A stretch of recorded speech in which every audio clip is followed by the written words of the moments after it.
Shalom, selamat bergabung bersama kami Belia-Belia Sabah di dalam channel Hope Media Sabah. Pada hari ini akan membahas Cornerstone Connection yang berjudul Sekarang Giliran Anda. Tapi jauh sebelum itu adalah lebih baik kita berkenalan dengan para sahabat-sahabat saya yang di sini, yang cantik-cantik dan juga handsome boy, kawan saya paling ujung. Ya. Dan tak kenal maka tak cinta. Nama saya Enos Hitlor dari Sabah, Kampung Bunsadan. Ya, shalom. Nama saya Edni Eloni dari Lubak Pelumpung, berumur 26 tahun. Halo, nama saya Evelyn. Saya dari Kampung Tagas tapi bergereja di Gereja Taiwan. Shalom, nama saya Melvin Mazim, saya dari Gereja Rugading, berumur 25 tahun. Oke, terima kasih sahabat-sahabat. Jadi hari ini kita belajar mengenai Cornerstone yang bertajuk Sekarang Giliran Anda. Sekarang giliran Anda. Bila bercakap pasal tajuk ini, kira-kira apa yang terus terlintas dalam pikiran kita ini ya? Dari saudara Melvin dulu lah. Bagi pendapat saya, Nah, kita punya tajuk Cornerstone, sekarang giliran Anda. Dalam pikiran saya, dalam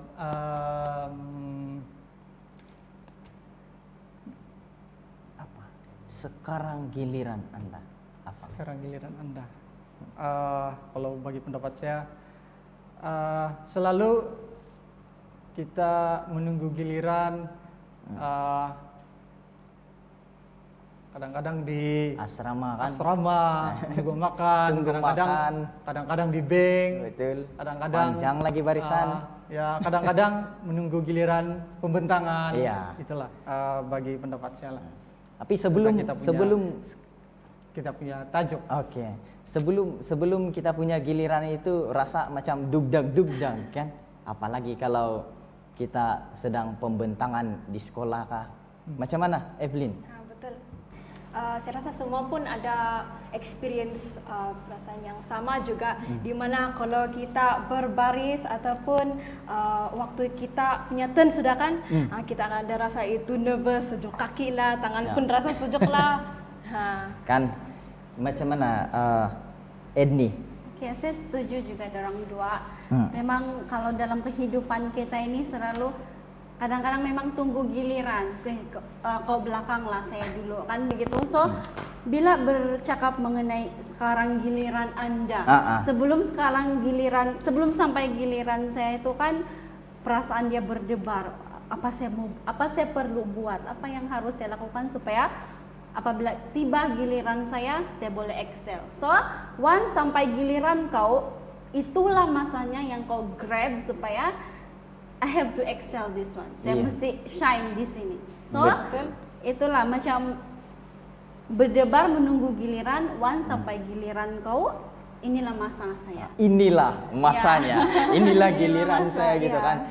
Tapi saya pun terfikir kan, kalau di bagian pihak yang orang yang sudah terduluan, contohnya kan di bank kan, kita menunggu giliran orang yang sudah duluan di depan kita. Apa kira-kira orang punya perasaan kalau di bank itu tidak ada duit tiba-tiba kan?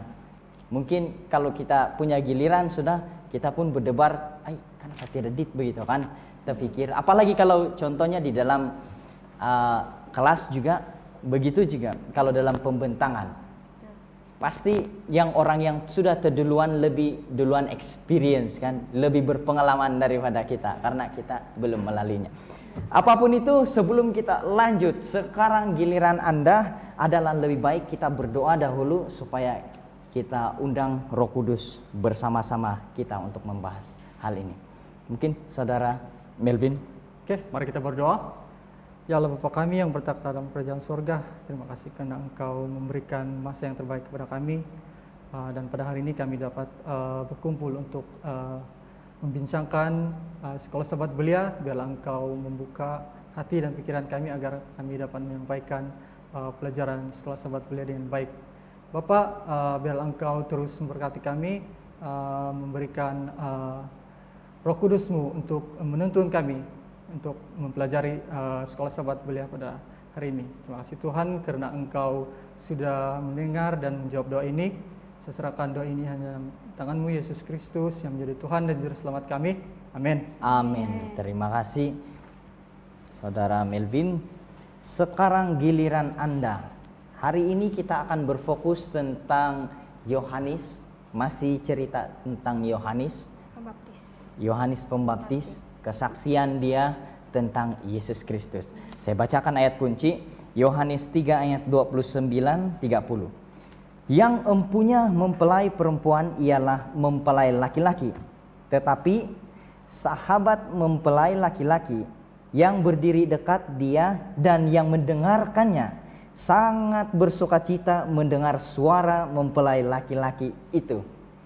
Itulah sukacitaku, dan sekarang sukacitaku itu penuh.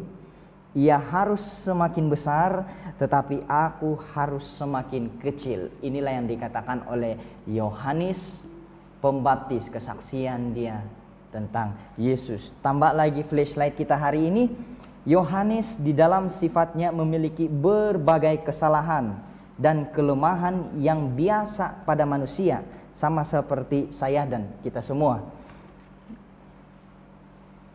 Tetapi jamahan kasih ilahi telah mengubah dia. Ia tinggal dalam satu suasana yang tidak dicemarkan oleh sifat mementingkan diri dan sifat suka mencari nama, dan jauh di atas racun kecemburuan.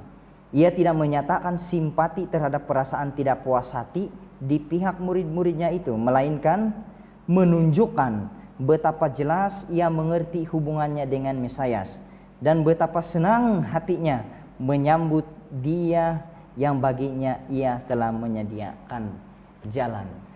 Sekarang giliran Anda. Ayat kunci kita berbicara mengenai Yohanes Pembaptis. Mungkin Saudari Edni boleh kasih jelas apa kira-kira hubung kait di antara tajuk, ayat kunci dan juga flashlight kita hari ini. Oke, terima kasih Saudara Enos, Pastor Enos, sorry. So, tajuk sekolah sahabat kita pada hari ini ialah sekarang giliran Anda. Dan kita sudah dengar ayat kunci tadi, di mana saya suka mengambil bahagian yang terakhir sekali. Ia harus semakin besar, tapi aku harus semakin kecil. Dan di dalam flashlight kita juga dikatakan bahwa dia dikatakan sifat Yohanes itu seperti apa. So, sekarang macam yang saya cakap tadi Tuhan, sekarang giliran Anda itu kita sudah expect kita punya giliran kan. So, yang terlintas di dalam pikiran kita adalah ini masa saya. So, saya harus melakukan yang terbaik. Itu pemikiran orang biasa seperti kita lah. Tapi di dalam flashlight kita dikatakan sini Yohanes apabila dia dijamah oleh kasih ilahi, dia merendah hati. Okay? Dia merendah hati, biarlah Tuhan yang di atas, saya di bawah. Dan secara jujur kan, merendah hati itu kan untuk orang biasa macam kita kan sangat susah. So, tidak orang yang suka merendah hati. Saya mau saya di atas juga. Tapi seperti yang dikatakan Yohanes dalam ayat kunci kita, ia harus makin besar dan saya harus makin kecil. Dan maksud di sini adalah biar Yesus yang makin tinggi. Biar kita yang merendahkan hati kita sebagai pembuka jalan buat Yesus di dalam kehidupan kita lah. Jadi saya rasa hubung kait dia adalah giliran kita sudah sampai untuk melakukan apa yang Yohanes lakukan dalam kesaksian dia mengenai Tuhan. Jadi saya rasa itu. Jadi kita pun ada sekarang giliran kita, ya kan begitu. Nah, kita akan fokus dulu sebelum kita bahas sekarang giliran kita, bahagian kita. Kita akan fokus dulu mengenai sekarang giliran Anda. Saya masih tertanya-tanya ini, apakah sekarang giliran Anda itu maksudnya kepada Yohanes Pembaptis, ataupun sekarang giliran Anda itu menunjukkan kepada Yesus Kristus? Mungkin jauh lebih dalam, bagus kita dengar dulu cerita sebenar dia di dalam Yohanes pasal 3 ayat 22 dan selanjutnya. Ini daripada saudari Evelyn. Oke. Thank you, Enos. Oke, sama-sama. Oke, jadi cerita inti kita pada hari ini dia terdapat di dalam Yohanes 3 ayat 22 hingga 36 tentang kesaksian Yohanes tentang Yesus. Oke, jadi cerita ini bermula waktu Yesus pergi dengan murid-muridnya ke tanah di Yordan, yaitu di Yudea, dan mereka diam di sana untuk membaptis. Dan pada waktu itu Yohanes membaptis di seberang, yaitu di mana itu? Di Enon. Enon. Gitu. Oke. Enon dekat Salim. Salim. Salim. Ya. Dan di sana terdapat banyak orang-orang datang ke situ untuk dibaptis. Dibaptiskan. Jadi tapi ada satu perselisihan yang timbul di antara murid-murid Yohanes pada waktu itu dengan seorang Yahudi, dan mereka terus tanya kepada Yohanes Pembaptis lah. Dan dia kata banyak orang pergi ke seberang Yordan untuk dibaptis oleh Yesus dan semua orang pergi ke sana. Dan ada rasa macam cemburu sedikit lah, kan? Itu di antara murid-murid itu kan. Begitu. Dan tapi apa jawab Yohanes? Dengan secara rendah hati dia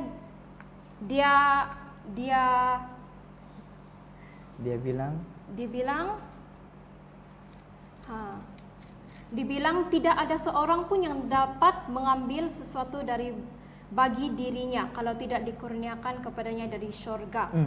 Jadi kalau macam kita kaitkan dengan flashlight tadi, Yohanes meletakkan diri dia di bawah dan meletakkan Yesus di atas. Iya. Itu secara ringkas. Mungkin ada tambahan dari mana-mana? Jadi ternyata sekarang giliran Anda ini hampir lagi kita dapat apakah itu Yesus ataupun Yohanes. Tapi bila kita tahu cerita dia, yang begaduh di waktu itu ternyata murid-murid Yohanes dan murid-murid Yohanes Pembaptis dan juga murid-murid Yesus Kristus. Padahal di awal sebelumnya Yohanes Pembaptis sudah mengatakan bahwa dialah yang akan semakin besar dan biarlah saya semakin mengecil. Tapi beginilah manusia mungkin kan. Bukan mungkin, tapi memang kenyataan dia. Kalau saya saja yang contoh, ada 2 orang handsome di satu ruangan kelas. Di antara salah satunya contohnya saya kan. Kita 2 lah contoh. Nah, tiba-tiba yang banyak fans itu saudara Melvin. Jadi saya pasti akan merasa cemburu. Kenapa? Apa yang buat dia ini lebih populer dari saya? Mungkin gara-gara saya pakai spek mata. Apakah harus saya buka spek mata saya begitu? Nah, jadi macam itulah mungkin perasaan di antara murid-murid Yohanes Pembaptis dengan murid-murid Yesus. Bahkan kalau kita tahu cerita sebelumnya, yang awal membuka jalan bagi Yesus Kristus untuk menginjil itu Yohanes Pembaptis. Jadi secara logiknya yang harus kekal dia punya penginjilan itu Yohanes Pembaptis kan, sebab dia yang lebih dahulu. Tetapi Yohanes bilang saya harus semakin rendah. Tapi ada satu yang menarik lagi di sini, dia sambung. Dia bilang begini, yang empunya mempelai perempuan ialah mempelai laki-laki. Dia bagi ilustrasi ini Yohanes Pembaptis. Tetapi sahabat mempelai laki-laki yang berdiri dekat dengan dia dan yang mendengarkannya sangat bersukacita mendengar suara mempelai laki-laki itu. Saudaraku, lanjut. Itulah sukacitaku, dan sekarang sukacitaku itu penuh. Betapa rendahnya hati Yohanes Pembaptis. Dan ia harus semakin besar, tetapi aku harus semakin kecil. Nah, kita sudah tahu serba sedikit mengenai cerita latar belakang daripada Yohanes pasal 3 ayat 22 hingga 36 ini. Tapi semakin jelas kita mengetahui cerita ini, makin banyak pula soalan saya ini untuk kita. Kan? Untuk kita bincang maksud saya. Jadi mungkin kawan-kawan, sahabat saya akan membantu saya di dalam menghurai ataupun menjelaskan lebih banyak tentang cerita kita hari ini. Saya mau tanya pendapat ini, Saudara Melvin. Pada pendapat kamulah, kenapa dia ramai orang yang terus-menerus datang kepada Yohanes Pembaptis untuk dibaptiskan? Sedangkan yang kita tahu kan, dia bilang Yohanes saya semakin kecil dan Yesus semakin besar. Tapi ramai juga yang datang sama Yohanes Pembaptis untuk dibaptiskan. Apakah kira-kira mungkin pendapat kamu tentang hal ini? Oke, terima kasih Enos. Bagi pendapat saya pasal yang soalan tadi, kenapa ramai orang datang terus-menerus kepada Yohanes adalah sebab bukan disebabkan Yohanes sendiri atau Yesus sendiri, malah murid Yesus dengan murid Yohanes, di mana orang saling meninggi diri, begaduh. Jadi orang-orang yang di sekeliling tuh, dorang jadi bingung dan dorang mengambil langkah yang drastis lah begitu, macam yang tiba dorang punya mengambil keputusan dengan secara tiba-tiba, dan sebab itulah mereka datang terus-menerus kepada Yohanes Pembaptis untuk dibaptis. Oke, terima kasih. Itu bagi pendapat saya. Jadi mungkin kalau saya di situasi macam itu kan, yang murid-murid Yesus itu, contohnya ini saya murid Yohanes Pembaptis kan. Jadi mari sini, kita minta baptis si Yohanes Pembaptis gitu kan. Ya, sebab dia duluan ini, dia lebih bagus mungkin penginjilan dia bilang. Jadi mungkin macam itulah. Jadi saya rasa di dalam diri itu murid-murid Yohanes memang cemburu, marah sama apa yang dilakukan oleh Yesus dan murid-murid dia kan. Oke, bagaimana pula pendapat apa sebab utama murid Yohanes ini mengadu lebih banyak orang ini mendengar Yesus berbanding Yohanes? Mungkin saudari Edni boleh bagi penjelasan apa sebab utama kenapa murid-murid Yohanes ini mengadu? Kok bisa lebih banyak gitu. Lebih banyak orang mendengar Yesus berbanding Yohanes, dia bilang. Oke, terima kasih sekali lagi. Pada pandangan pribadi saya setelah membaca ini cerita-ceritakan, mungkin seperti yang kita katakan tadi, sebenarnya yang menimbulkan masalah itu adalah murid-murid Yesus dan juga Yohanes Pembaptis. Di sana apabila persoalan itu kan timbul, dorang melakukan, saya mesti ikut ini, yang lain kalau mau di sana terserah begitu. Apa yang membuat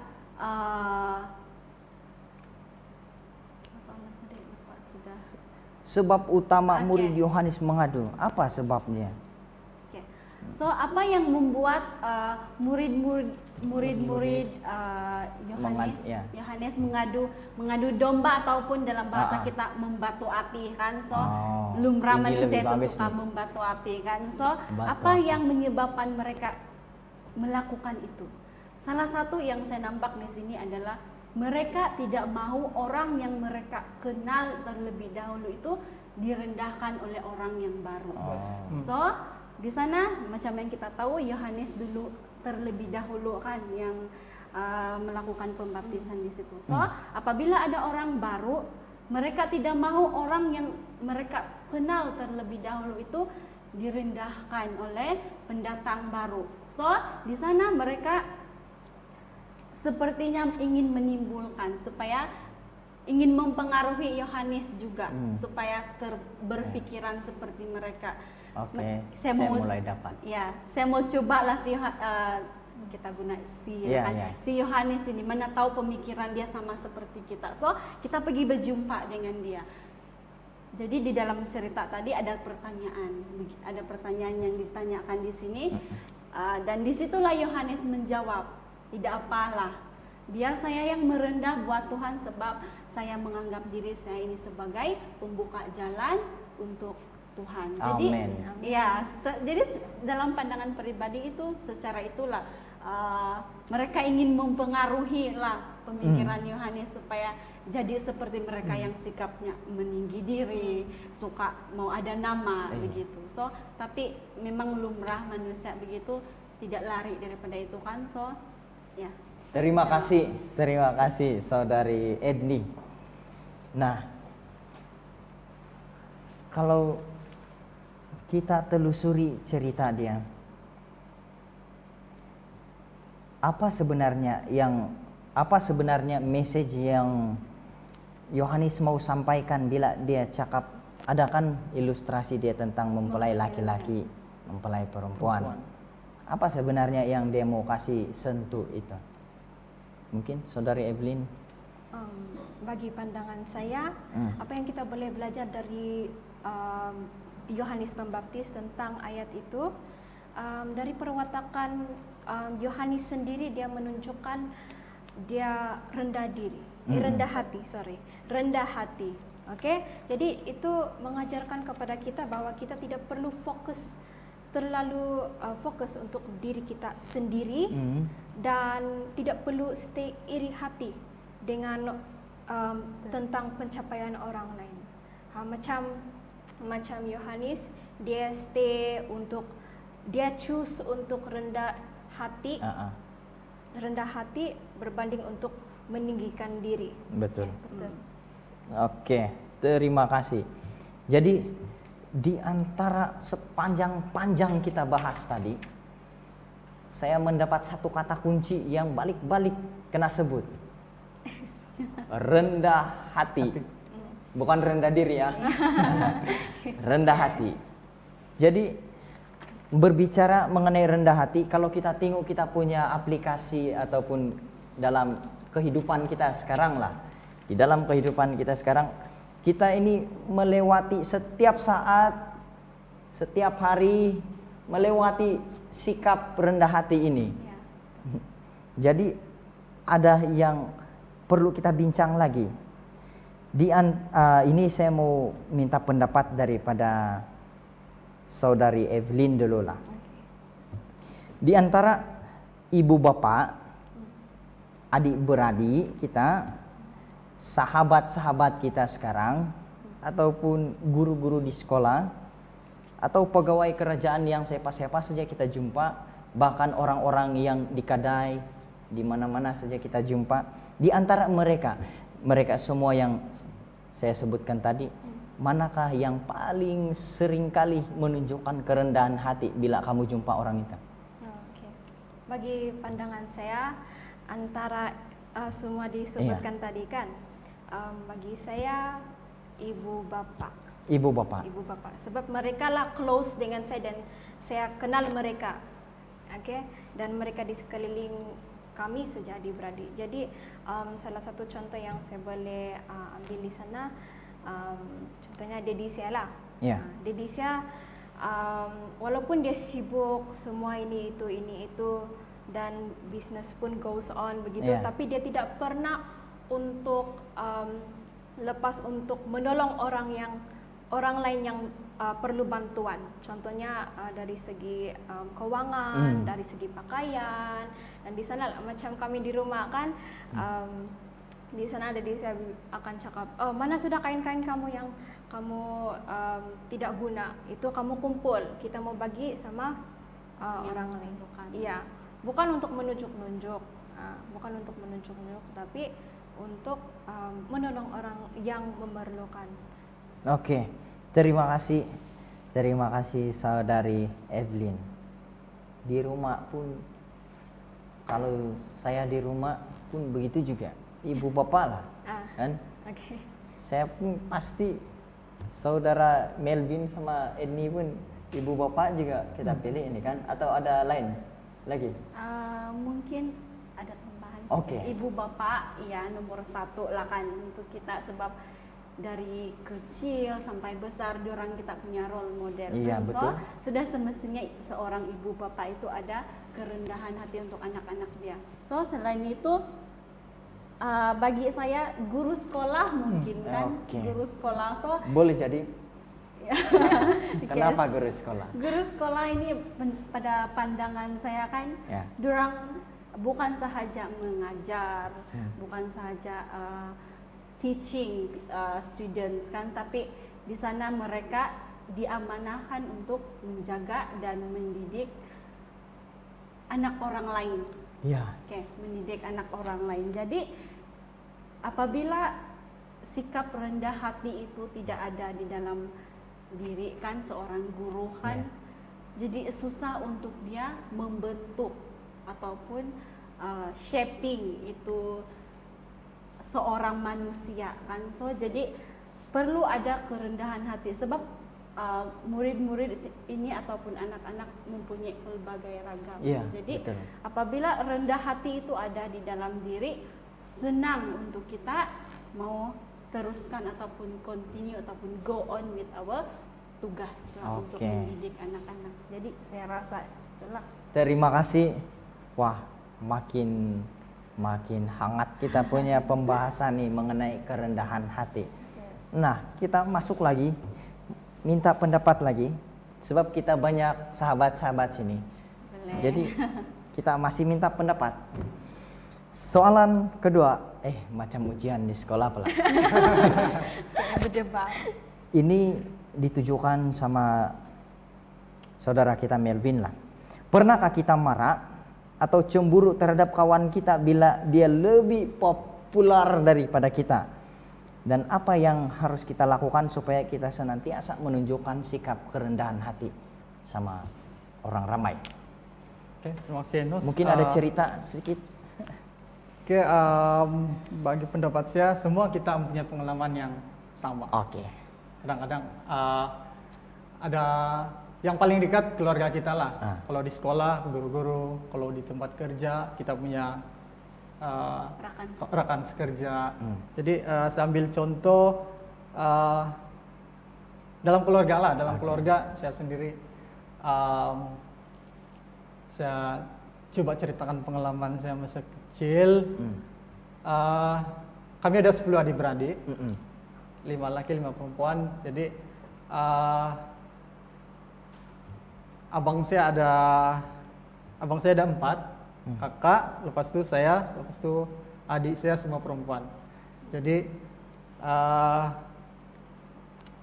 pengalaman masa kecil tuh saya dapat masa bapak saya atau bapak atau mama saya kasih beli mainan macam basikan. Relatable. Kadang-kadang dorong bapak saya lebih pentingkan adik-adik saya yang perempuan. Jadi sebab kau mau guang nih begini. mau lah begitu. Jadi selalu juga marah, temugud sebab tidak akan beli mainan. Jadi itu adalah sikap yang kita tidak perlu contohin lah. Tapi semua kita pernah mengalami. Dan apa yang harus kita lakukan supaya kita senantiasa menunjukkan sikap kerendahan hati? Bagi pendapat saya, bagaimana kita untuk menunjukkan sikap rendah hati adalah kalau dalam rohani kita mesti sentiasa bersyukur kepada Tuhan lah. Itu adalah nomor satu. Dan bagi kalau dalam keluarga lebih kurang sama juga kita walaupun kita Ada tercemburu. ya tercemburu, marah sama bapak, mama, sama adik-beradik, sikap rendah hati itu mesti adalah dalam diri kita untuk kita membina diri kita untuk lebih positif lah. Tambahan di mana kita juga boleh set kita punya goal atau matlamat supaya kita, kalau contohnya dalam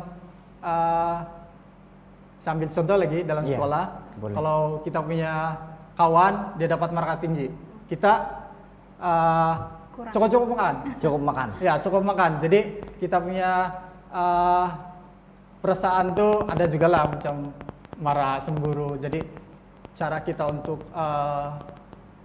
rendah hati, kita itulah kita set kita punya goal. Kalau dia lulus, kenapa kita tidak? Jadi kalau dia dapat markah tinggi, kenapa saya tidak? Jadi itu juga adalah salah satu membantu kita menunjukkan sikap rendah hati.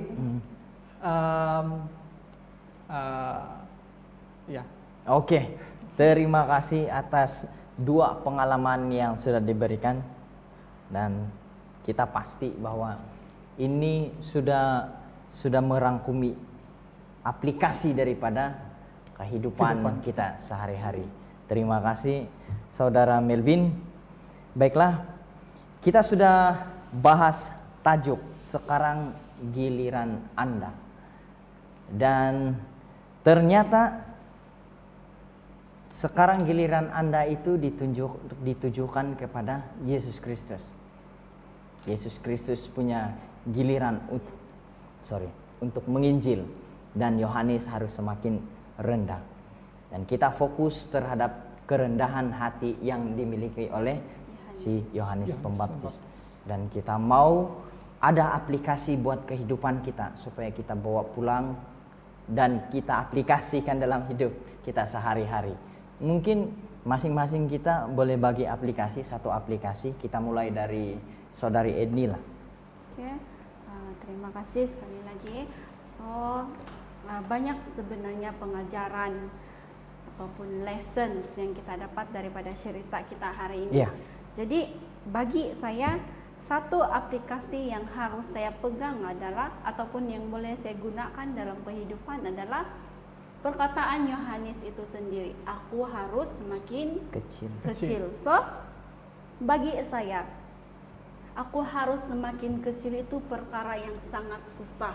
Secara pribadi, secara jujur saya cakap, menganggap diri itu kecil itu sangat susah. So, dan semakin banyak berkat yang kita terima, semakin kita mau meninggi diri sebenarnya kan. Sebab manusia seringkali seperti itu. Dan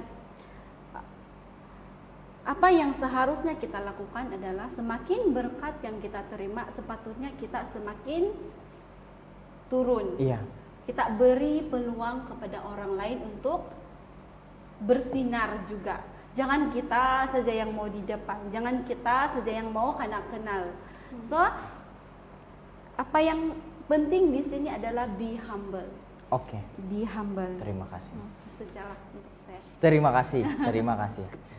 kasih Saudari Edni. Macam mana menurut Evelyn? Kalau bagi saya, kita sepatutnya bersyukur dengan apa yang kita ada, dan stop comparing yourself with other people. Okay, stop comparing yourself with other people, and I'm sure that with the help from the Holy Spirit tu kan, you'll be able to do well, and also stay humble. with the presence of God with you. Oke, terima kasih. Saudara Melvin? Oke, bagi pendapat saya, apa yang kita dapat melalui kita punya pelajaran hari ini adalah di mana saya sependapat dengan Edni, dengan Evelyn, yaitu kita punya kunci utama adalah dalam kita punya pelajaran sekolah sahabat adalah rendah hati, dan kita juga harus bersyukur dalam pada masa yang sama kita mesti set kita punya matlamat, set kita punya goal. Kalau kita mencapai sesuatu apa yang kita mau dalam kehidupan kita. Jadi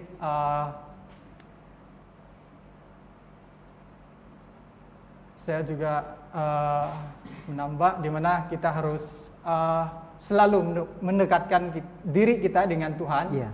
Dan itu juga adalah salah satu senjata utama kita untuk Lebih rendah hati. Iya. Terima kasih Saudara Melvin. Baiklah, cerita kita hari ini memfokuskan bahwa sekarang giliran Anda.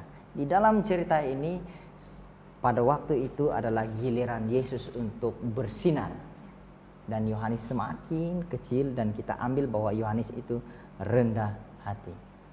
Dan jangan kita lupa, pada waktu itu Yesus juga menunjukkan sikap hormat yang tinggi kepada Yohanes Pembaptis. Alfa Omega menjelaskan kepada kita bahwa pada waktu Yohanes Pembaptis berkata, "Aku harus semakin kecil," dan Yesus mendengar cerita itu, lalu Yesus pun tidak boleh jadi ini begini. Kalau saya tetap di sini, maka yang bergaduh itu adalah murid-murid Yohanes Pembaptis dan pengikut saya.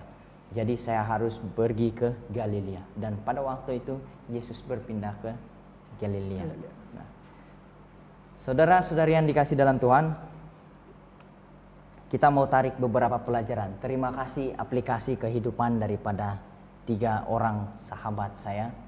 Dan ini juga adalah salah satu daripada aplikasi hari ini. Ketika ada perasaan iri hati kita sama orang, rasa cemburu, marah gara-gara dia itu lebih tinggi daripada kita, marilah kita contohi teladan Yohanes Pembaptis dan Yesus Kristus.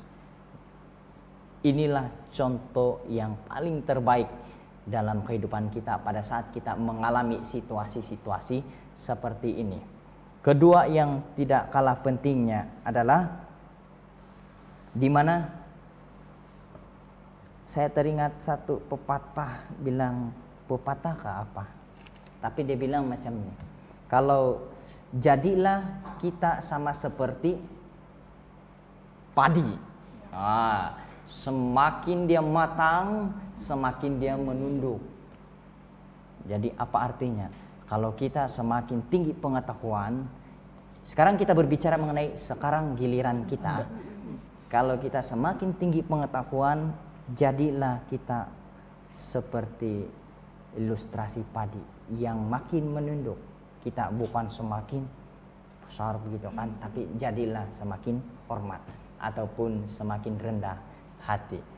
Jadi saudara-saudari yang dikasih dalam Tuhan, yang ada di rumah yang sedang mendengarkan siaran ini, kiranya Tuhan memberkati. Terima kasih sahabat saya Melvin, Evelyn dan juga Edni. Ada satu kata di dalam Alkitab, di dalam Matius 5 ayat 5 hingga 9 mengatakan, "Berbahagialah orang yang lemah lembut, karena mereka akan memiliki bumi. Berbahagialah orang yang lapar dan haus akan kebenaran, karena mereka akan dipuaskan. Berbahagialah orang yang murah hatinya, karena mereka akan beroleh kemurahan. Berbahagialah orang yang suci hatinya, karena mereka akan melihat Allah. Berbahagialah orang yang membawa damai, karena mereka akan disebut anak-anak Allah." Kiranya Tuhan memberkati kita di Sabat ini. Amin. Mari kita tutup ini dengan doa dan kita minta kesediaan saudari Evelyn untuk berdoa. Okay, come let us pray. Dear Lord, our most gracious, loving Father in heaven, we thank Thee, Lord, for your protection and guidance for us throughout this session. We thank you for the discussion and also for the Holy Spirit that you have given us so that we are able to go on with our discussion well. And Lord, whatever that we have discussed earlier, may be according to your will and to glorify your name, and that we can apply it in our everyday lives. Forgive us, Lord, for the sins that we have made as you forgive others. And we pray so that the viewers who are watching this will be blessed by this lesson. Thank you, Lord, for hearing and also answering our prayers. And of this we ask in Jesus' name we pray. Amen. Amin. Amen.